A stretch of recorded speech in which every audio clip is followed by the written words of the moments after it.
নমস্কার বন্ধুরা, তোমরা দেখছো লেজি গার্ডেন বাই তনুশ্রী। আমি আজকে চলে এসেছি আমার এক কাকুর বাড়ির ফল বাগান পরিদর্শন করতে। ওনার বাড়ির এই বাগান আমার খুব ভালো লেগেছে, তাই তোমাদের সাথে শেয়ার করলাম। তোমরা জানিও তোমাদের কেমন লাগলো। এই ফল গাছগুলো সমস্ত থাই ভ্যারাইটির গাছ 20 লিটারের জলের ড্রামে আছে। তোমরা দেখতে পাচ্ছ এই জামরুল গাছটায় জামরুল ধরেছে। আর এটা নাশপাতি গাছ, বছরে একবারই হয়। আর এটা লাল পেয়ারার গাছ।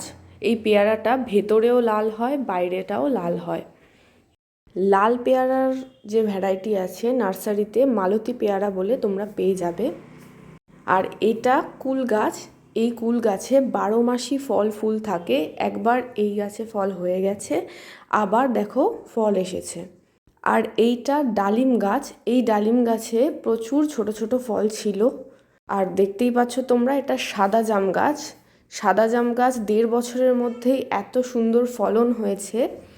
এই গাছ যে কোনো ছোট টবে প্রচুর ফলন দেয়, তবে টেস্ট হিসাবে এই গাছের রিভিউ খুব একটা ভালো নয়, কিন্তু ফলটা দেখতে খুবই সুন্দর। আর এটা গন্ধরাজ লেবুর গাছ। তোমরা দেখতেই পাচ্ছ ছোট ছোট অনেক ফল এই গাছে ধরে রয়েছে। এই গাছটা একটা ছোট্ট প্লাস্টিকের ড্রামের মধ্যে বসানো আছে। ভাত পচিয়ে তোমরা লেবু গাছে প্রয়োগ করতে পারো, তাতে তোমাদের লেবু গাছে প্রচুর ফলন আসবে। আর এইটা আঙুর গাছ। উনি ওনার বাগানে এই আঙুর গাছটা 3 বছর আগে লাগিয়েছিলেন।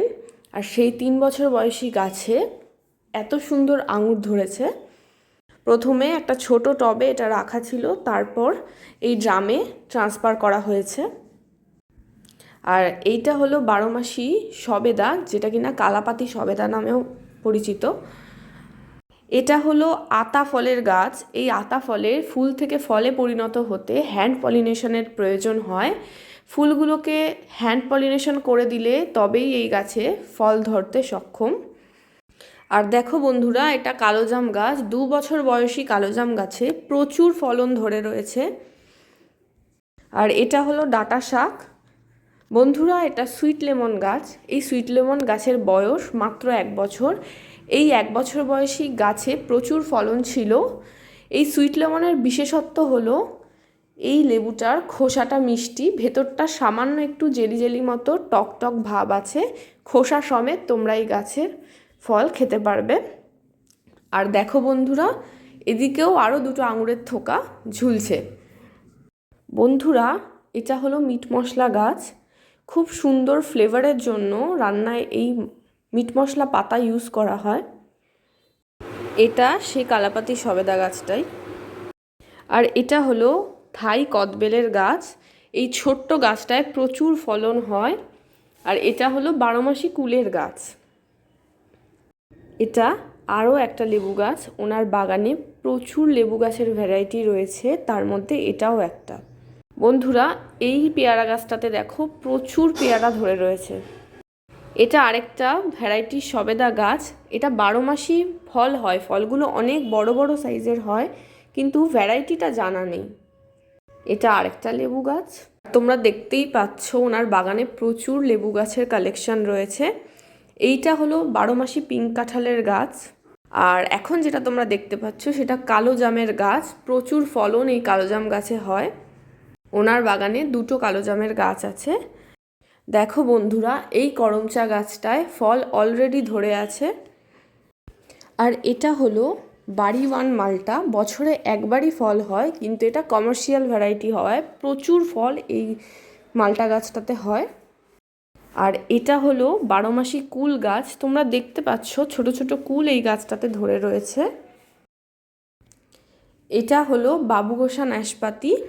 এই নাশপাতির ফলটা বছরে একবারই হয়, তবে এখনও অবধি ফল হয়নি। আর এটা হলো সেই সাদা জামরুলের গাছ। এই সাদা জামরুল গাছে প্রচুর ফলন হয়। এটা হলো আপেল গাছ। এখনও অবধি কোনো ফলন আসেনি। আর বন্ধুরা, এই গাছটাকে দেখো, সারা বছর প্রচুর আমড়া এই গাছটায় ধরে। থাই ভ্যারাইটির অল টাইম আমড়া। প্রচুর ফুল আসে আর প্রচুর ফল সারা বছর তোমরা এই গাছ থেকে পাবে। এই একটা গাছ যদি কারুর বাড়িতে থাকে তাহলে তাদেরকে আর আমরা কিনে খেতে হবে না, প্রচুর ফলন হয় এই গাছটায়। ছোট্ট ক্যারেটের মধ্যে ড্রাগন গাছগুলো বসানো রয়েছে, কিন্তু এখনও অবধি ফুল আসেনি। আর এর পাশেই রয়েছে সুপার ভাগোয়া জাতের ডালিম। এই ডালিম গাছের ভ্যারাইটিটা খুবই ভালো, প্রচুর ফলন হয়। আপাতত এই গাছে 3টেই ফল আছে, কিন্তু এর আগে অনেক ফল ছিল যেগুলো তুলে নেওয়া হয়েছে। আশা করি এই ভিডিওটা তোমাদের খুব ভালো লাগবে।